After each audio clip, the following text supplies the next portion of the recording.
여러분 안녕하십니까. 재건축, 재개발 등 정비사업 진행 절차 네 번째입니다. 창립총회를 하고 조합 설립 인가를 받아야만 조합이 설립이 될 수 있거든요. 그래서 지난 시간에 했던 추진위원회를 만드는 이유가 조합을 만들기 위해서 추진위원회를 먼저 만드는 거기 때문에 추진위원회는 조합 설립을 하려면 반드시 창립총회를 하고 그 다음에 조합 설립 인가를 받은 뒤에 등기를 해야만 법인으로서의 조합이 결성됩니다. 이에 관해서 알아보도록 하겠습니다. 저는 법률사무소국토의 김도영 대표 변호사고 제1강좌의 교재는 빨간색 1권이 되겠습니다. 매일 저녁 8시 15분에 제가 영상을 올리니까 김조영이라고 검색을 하시면 나올 겁니다. 그리고 이 1강좌를 계속 보시려면 지금 보고 계시는 오른쪽 밑에 더보기란을 치시면 재생 목록이 나와서 1-1강좌가 계속 보이시게 되겠습니다. 제가 지금 강의 드리는 부분이 추진위원회 구성 승인을 받은 뒤 창립총회를 거쳐서 조합 설립 인가를 받는 2단계입니다. 제목 많이 지나왔죠? 정비사업 절차가 이제 이만큼이 진행이 되고 있는 거죠. 김민우 변호사가 키포인트를 정리했는데 읽어보도록 하겠습니다. 관할 관청의 구성 승인을 받은 재건축 재개발 사업의 추진위원회의 가장 중요한 목표는 바로 조합을 설립하는 것입니다. 조합이 설립되어야만 사업 시행자로 조합이 되는 것이기 때문에 그러니까 사업 시행자가 여러 가지가 있는데 그 중에 조합이 설립되어야만 조합이 사업 시행자로 되는 것이죠. 그런데 그런 조합을 설립하려면 일정한 절차와 요건이 있을 텐데 그에 관해서 살펴보도록 하겠습니다. 먼저 첫 번째, 조합 설립 동의서는 어떻게 진구하는가요? 두 번째, 창립총회는 반드시 해야 되는가요? 안 하면 넘어갈 수 있는 거 아닌가? 그리고 세 번째, 창립총회를 하려면 어떤 요건을 갖춰야 되는지에 관해서 알아보도록 하겠습니다. 먼저 첫 번째, 조합을 설립하려면 추진위원회 때 추진위 구성 동의서를 받았듯이 조합도 조합 설립 동의서를 받아야 됩니다. 어떻게 받고 얼마를 받아야 되는지가 어디에 나와 있을 거 아닙니까? 어디에 나와 있죠? 자, 매년 발간되는 정비사업 법령 해설집, 이거는 꼭 구입하시기 바랍니다. 거기 보시면 다음과 같이 나와 있습니다. 도시 및 주거환경정비법 35조 조합설립 인가 등이라는 조문을 보면 화면을 보시기 바랍니다. 시장군수 등 토지주택공사 등 또는 지정개발자가 아닌 자가, 지정개발자는 주로 신탁회사예요. 아닌 자가 정비사업을 시행하려는 경우에는 토지 등 소유자로 구성된 조합을 설립하여야 한다라고 되어 있습니다.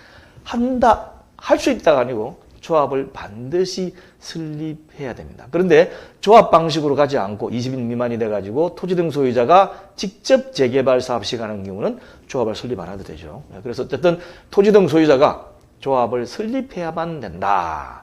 어떻게 하느냐? 첫 번째 동의 요건이 재개발 사업의 추진위원회가 조합을 설립하려면 토지 등 소유자의 4분의 3 이상 및 토지 면적의 2분의 1 이상의 토지 소유자의 동의를 받아야 된다고 되어 있어요. 그 동의는 어떻게 받느냐? 밑에 시행령에 보면 국토교통부령으로 정하는 동의서에 동의를 받는 방법에 따른다라고 되어 있고 국토교통부령은 시행규칙이에요. 시행규칙을 다시 이래서 이제 법령 해설집이 필요한 겁니다. 법률, 시행령, 시행규칙이 3단으로 되어 있어요. 보시면 시행규칙에 보면 국토교통부로 정하는 동의서란 별지 6호 서식의 조합 설립 동의서를 말한다라고 되어 있어요. 그래서 별지 6호 서식을 법령 해설집을 뒤져서 찾아보면 이런 식으로 3장이 나옵니다. 그래서 요거는 조금 한번 확대를 시켜볼게요. 확대를 보시면 조합 설립 동의서 이래가지고 밑에 나오죠.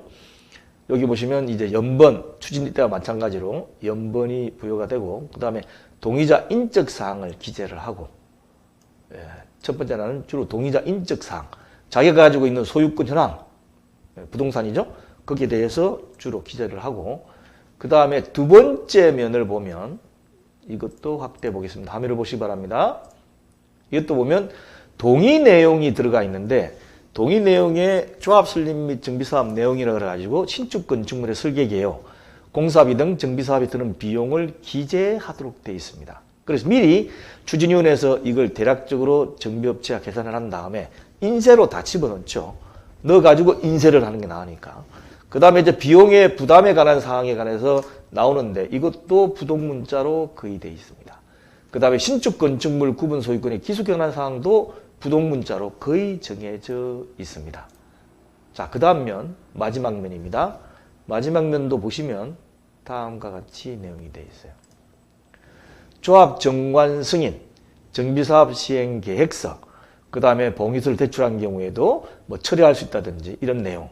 그 다음에 본인들이 마지막에 이름 적고 지장 날인하고 나중에 신분증 사본을 첨부하면 되도록 되어 있습니다. 자, 지금 보신 이 동의서가 어떻습니까? 앞에 있는 여기 보면 건축물 설계 계획하고 공사 비용 적는 부분, 그 다음에 당연히 본인들이 동의하는 사람 인적사항 적는 거, 이런 걸 빼고는 전부 부동문자로 되어 있습니다. 부동문자라고 하는 것은 이미 작성되어 있다는 거죠. 그래서 이 내용대로 동의서를 받아라 라고 시행규칙에 예시가 되어 있기 때문에 이 양식대로 받으셔야 됩니다. 자, 그래서 이 양식대로 받아가지고 얼마를 받아야 되느냐, 그게 두 번째입니다. 두 번째, 조합 설립 동의율이 일정 비율 이상 충족되면 창립총회를 개최해야 됩니다. 어느 정도 비율이냐?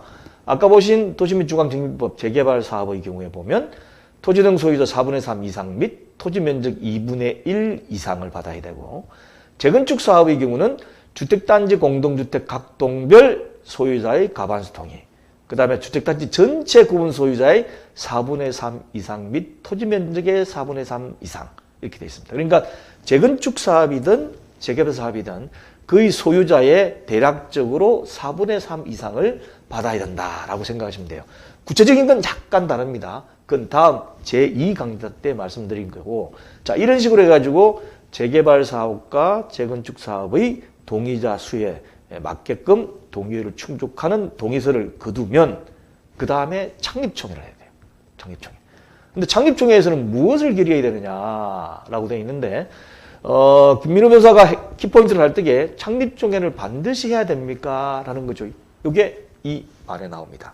도시 및 주거정비법 시행령 27조를 여기 지금 보여드리는데, 여기 보면 추진위원회는 법 35조 2항부터 4항까지의 규정에 따른 동의를 받은 후, 아까 보신 재개발 사업 얼마, 재건축 사업 얼마, 대략 4분의 3이죠. 동의를 받은 후 조합 설립 인가를 신청하기 전에 창립총회를 개최하여야 한다. 의무적으로 창립총회를 개최해야 돼요.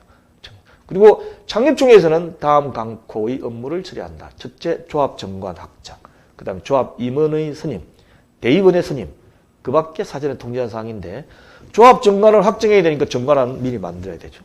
그 다음에 조합 임원 선임하려고 그러면 입후보 미리 받아야죠.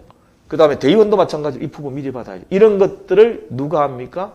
추진위원회에서 다 한다는 얘기죠. 자, 이렇게 해가지고 창립총회를 하게 됩니다.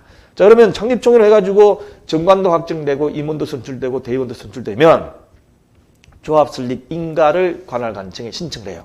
그럼 보고 맞으면 인가를 내줍니다. 그런 다음에 법인 설립 등기를 해야만 조합이 설립이 돼요. 도시민주주거정비법 38조에 보면 조합은 법인으로 한다. 그 다음에 조합은 조합 설립 인가를 받은 날부터 30일 이내에 등기하는 때에 성립한다. 그리고 조합은 명칭에 정비사업 조합이라는 문자를 사용해야 돼. 이게 다 법에 있기 때문에 공공재건축 정비사업 조합, 공공재개발 정비사업 조합이라고 정비사업 조합이라는 문구가 들어가고, 또 등기소에 등기를 하는 때에 비로소 성립한다라고 법에 정해져 있습니다. 그래서 반드시 관할관청으로 조합 설립 인가를 받은 다음에 등기까지를 꼭 하시기를 바랍니다. 자, 조합원들이 알으셔야 되기 내용을 하기 때문에 좀 대략적으로 넘어가고 자세히 알고 싶은 분은 제2강좌에 자세하게 나옵니다. 자, 이 강의는 홈페이지인 r119co.kr에 들어가시게 되면 제일 먼저 띄는 것이 나홀로 소송입니다. 왼쪽에 보시면 재건축 재개발 분야인데 그 중에서 제1강에 넣어 놓도록 하겠습니다. 감사합니다. 다음 시간 때 뵙겠습니다.